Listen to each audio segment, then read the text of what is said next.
Halo Sobat Investor, kembali lagi bersama gua.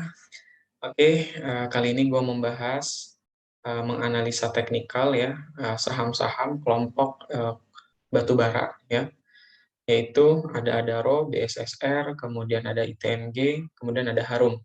Nah, yang akan gua bahas baik teknikal, kemudian harga wajar, broker summary, dan, probability-nya, seasonality ya, kenaikan-kenaikan di bulan apa saja yang terbesar. Oke, kita langsung aja. Pertama gue bahas IHSG. IHSG ditutup di level 6.651, tepat dia memang belum bisa menembus kayak, support di 6.600-an. Maka dipastikan, akan kuat, di antara level harga 6.600 sampai dengan level harga 6.700-an. Nah, ini juga didukung oleh, perkembangan dari berita-berita global ya, termasuk inflasi, kemudian perang Rusia, nah seperti itu. Kemudian secara umum memang, IHSG itu berada di bawah garis EMA 50 dan garis EMA 100, yang dalam arti ini selama belum bisa menembus kedua garis ini, maka cenderung akan downtrend, seperti itu. Untuk review IHSG. Kemudian, perlu gue sampaikan lagi mengenai gap ya, ini poin penting buat teman-teman, jika menemukan, secara indikator atau secara candle itu terdapat gap satu saham, itu dipastikan 9 dari 10 gap itu pasti tertutup. Jadi dari penurunan yang market crash kemarin ya, mini market crash, IHSG turun ke level, dari level berapa nih, dari level 7.000 sampai ke 6.700-an, itu terdapat gap yang lebih besar, kemudian ternyata setelah menembus, support di 6.600, IHSG kembali pullback atau mencoba untuk rejection. Nah, itu tentunya untuk menutup gap ini. Dan kemudian sekarang cenderung, turun lagi, downtrend untuk IHSG. Kemudian kita mulai saja, yang pertama itu ada Adaro.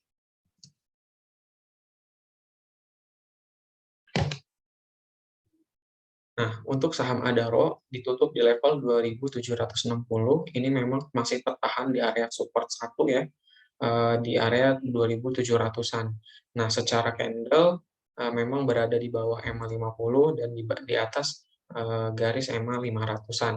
Kemudian, garis MACD sudah mulai bersilangan, yang artinya berusaha untuk, rejection kembali, namun, eee, masih, bersifat sideways ya.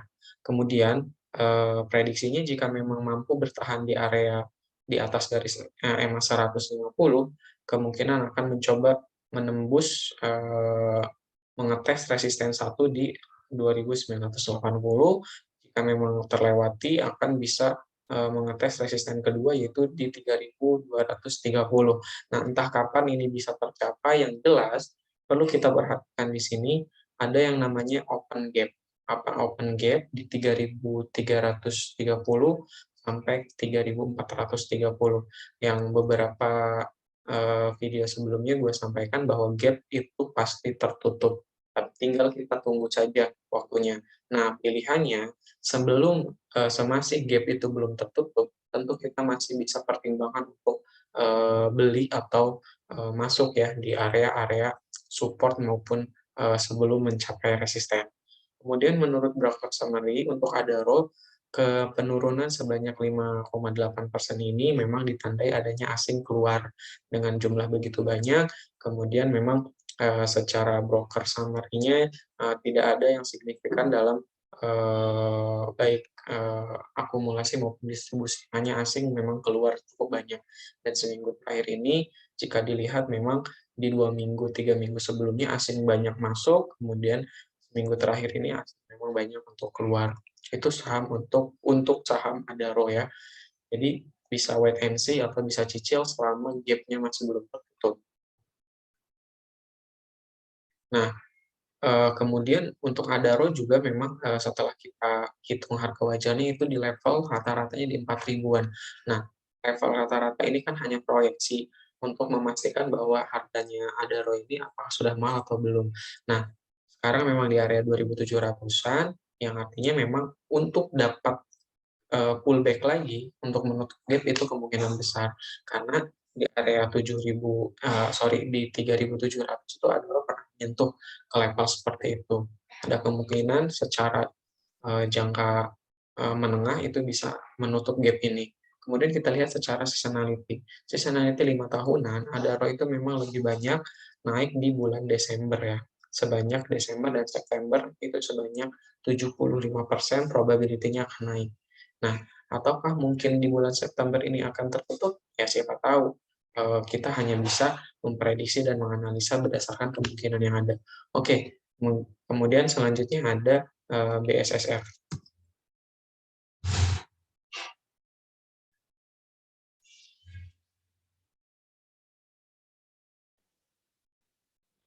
Untuk saham BSSR, kita lihat ya, gue memang cenderung suka melihat gap-gap down ya. Artinya kenapa gap down, itu kemungkinan untuk pullback ke atas menutup gap tersebut juga lebih besar. Nah ini ada gap down di sini di Januari 2022 ya, cukup lumayan besar gapnya, kemudian turun, turun, turun, turun, sampai menembus garis EMA 50, kemudian break di bawah EMA 150 di bulan Februarinya. 1 bulan ini penurunan penuh, kemudian yang terjadi lagi gap atas ya, bukan gap bawah, ini gap atas. Nah, ini pullback terus dinaik menembus garis EMA 50 maupun garis EMA 100 yang pada akhirnya ternyata gap sebelumnya di bulan Januari itu tertutup di bulan April. Ya, seperti itu. Kemudian terjadi downtrend di bulan Mei sampai dengan bulan sekarang itu menimbulkan gap lagi, gap down ya, sangat suka banget untuk menandai gap down di sini. Kemudian cenderung bertahan lagi dan sekarang memang break di bawah EMA 50 dan garis EMA 100. Yang dalam artian ini ada dua berita yang bagus dan buruk nih. Pertama, berita bagusnya gap open masih di 4.200-an sampai 4.300-an dipastikan dan cenderung kuat untuk bisa ditutup secara jangka menengah. Kemudian tapi berita buruknya, nah di bawah support kedua atau di antara support yang kedua ini terdapat open gap up ya, yang artinya dipastikan memang dalam jangka menengah juga sebelum menutup gap atas ini untuk turun dulu nih BSSR mengetes dan menutup gap yang di harga bawah. Nah, itu ya terkait ya. Kemudian kita menganalisis secara support dan resisten. Nah, ditutup di harga 3.390 memang masih kuat berada di atas support 3.170. Nah, selama masih berada di bawah garis EMA 50 dan EMA 150, dipastikan untuk kuat cenderung downtrend atau bersifat sideways. Nah, garis EMA MACD juga memang sebenarnya sudah bersilangan, namun tidak cukup untuk melanjutkan kenaikan, masih masih tertahan tepat di antara garis EMA 150. Akan tetapi dalam jangka menengah bisa menembus garis resisten 1, akan melanjutkan untuk mengetes resisten kedua di harga resisten pertama itu di 3.620 dan resisten kedua di 4.000-an dan cenderung untuk bisa menutup gap di 4.300 seperti itu. Apa yang dilakukan asing hari ini untuk BSSR? Nah, BSSR memang ditutup di minus 1,7% dan itu juga setelah 2 minggu terakhir ini adanya akumulasi besar asing dan ternyata memang asing keluar sedikit. Kemudian memang tidak ada secara broker, tidak ada distribusi maupun akumulasi.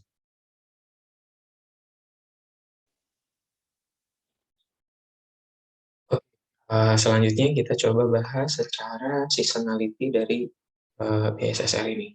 BSSR ini memang secara seasonality itu paling besar di Agustus dan September 100%, 5 tahun terakhir itu harganya naik.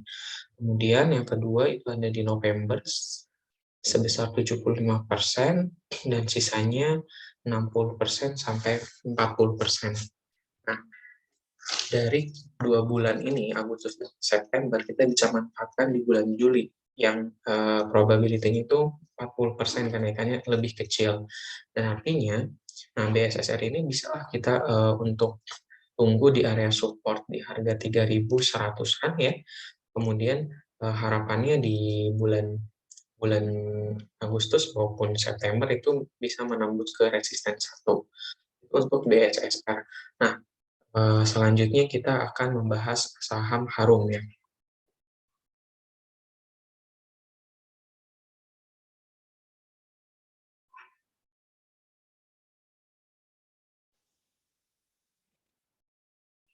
Selanjutnya ada saham Harum. Harum Energi ini sebelumnya pernah gua bahas juga terkait harga wajarnya.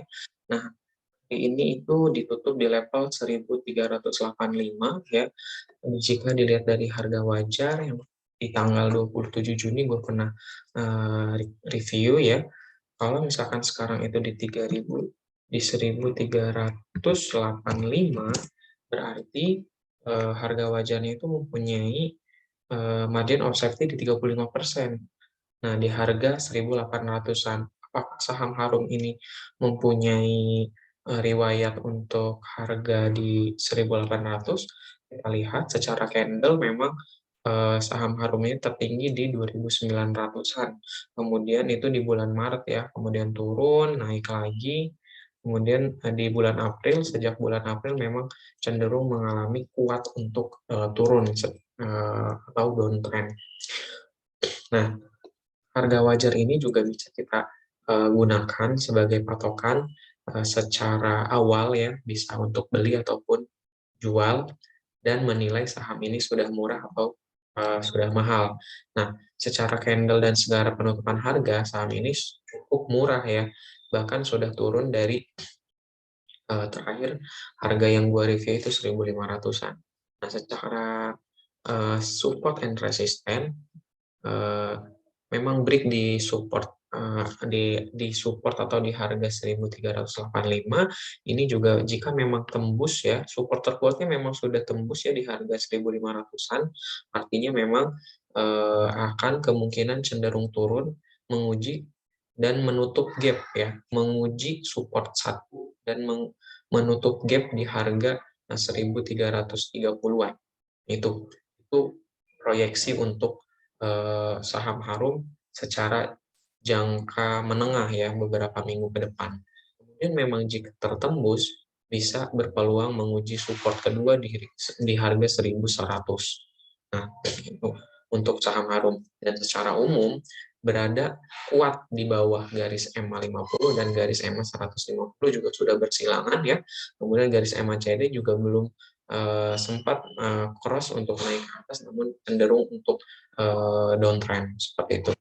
Cara broker summary untuk saham Harum, penurunan lebih dari 6% ini memang ditandai adanya asing yang distribusi saham ini.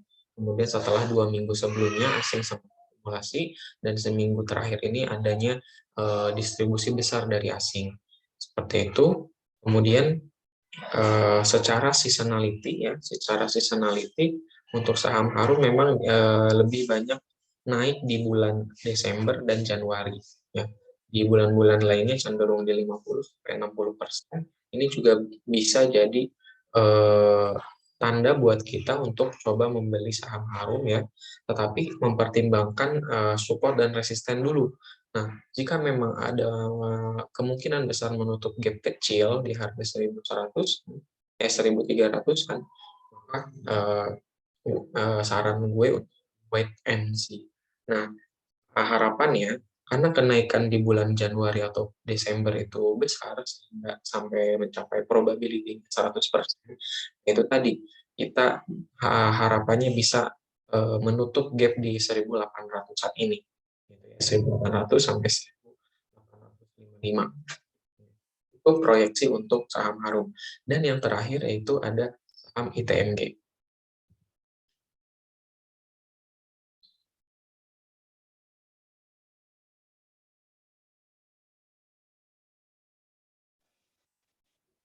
Nah, untuk saham ITMG memang ditutup di level 33.000 ya. Itu memang berada di area support juga, support support kecil, namun memang bisa menembus ke support terbesarnya ya di area harga 31.500. Support kedua yaitu di area 30 ribuan. Ini support psikologisnya, harga harga terakhir jika memang tertembus akan kemungkinan untuk menembus support terkuat ya untuk harga di 26 ribuan semenjak tahun 2022. Nah, memang kenaikannya sudah cukup tinggi ya, cenderung konsisten naik selalu konsisten di atas garis EMA 50 dan kuat di atas garis EMA 150. Namun harga hari ini juga memang bisa dipertimbangkan untuk hold ya, karena memang tertahan dan sangat kuat di atas garis EMA 50 dan cenderung juga memang kuat di atas supportnya di 33.000. Nah, penurunan hari ini juga memang dikonfirmasi adanya penutupan gap ya di harga 30 di harga berapa nih, dari 33.600 sampai ke harga 33.100-an ya. Jadi ini mengkonfirmasi bahwa adanya gap yang tertutup gitu. Dan bagi yang masih punya barang, sangat bagus untuk di-hold, tapi juga mempertimbangkan harga batu bara dunia juga. Tapi jika memang ada yang mau take profit, silahkan take profit dulu karena ini berpeluang untuk menguji support pertama di 31.000. Oke, kita lihat secara broker summary ya. Secara broker summary, penurunan 3% lebih ini memang di adanya distribusi asing ya 2 hari ini, setelah 2 hari sebelumnya memang ada akumulasi, tetapi secara umum di 2 sampai 3 minggu terakhir asing memang melepas banyak saham ITMG ini. Nah, kemudian untuk proyeksinya, meskipun memang garis MACD sangat kuat untuk menembus garis atas ya, kuat untuk rejection lagi, tetapi dengan catatan gap sudah tertutup, ada kemungkinan untuk koreksi kecil ke bawah dan selanjutnya untuk menguji resisten pertama dan resisten kedua. Secara seasonality akan kita lihat, TMG memang banyak naik ya di bulan Mei dan bulan Juli. Kemudian di bulan yang lain itu sekitar 60 sampai 50%. Nah, di bulan Juli ini memang kita perlu catat dan perlu tandai ya. Di bulan Juli kita lihat dari awal bulan sejak tanggal 1 Juli itu dari harga 30.000 sudah naik mencapai ke harga 33.000 dan yang tertinggi di 33.700-an. Yang artinya memang menandakan saham ITMG itu ya 80% secara seasonality probability-nya naik di bulan Juli. Nah, tinggal kita akan melihat bagaimanakah penutupan harga di bulan Juli. Nah, itu kita masih wait and see, dan bagi yang sudah beli di awal Juli, boleh di take profit terlebih dahulu, dan kemudian secara harga wajar yang telah gua hitung itu berada di 40.000 sampai 51.000, itu harga yang sangat konservatif. Maka ini saham besar, saham perusahaan besar, saham batubara besar. Nah, cenderung memang di all time high di 2022 ini di 37.000, maka kedepannya sangat mungkin mengalami koreksi dan tentu untuk melanjutkan kenaikan sampai dengan 40.000. Seperti itu. Proyeksi jangka panjangnya. Oke, teman-teman, semoga informasi ini bisa menjadi manfaat, kemudian insight dalam mempertimbangkan beli dan jual. Maka Adaro, BSSR, Harum, dan ITMG tentunya perlu pertimbangan dan evaluasi baik dari secara teknikal, rasio keuangan, dan laporan keuangan terbaru. Terima kasih, semoga bermanfaat. Jangan lupa di-share, like ya. Kemudian jika ada yang mau template perhitungan ini, silakan dikirim bukti like-nya, subscribe-nya ke channel Telegram gua. Terima kasih, sampai jumpa.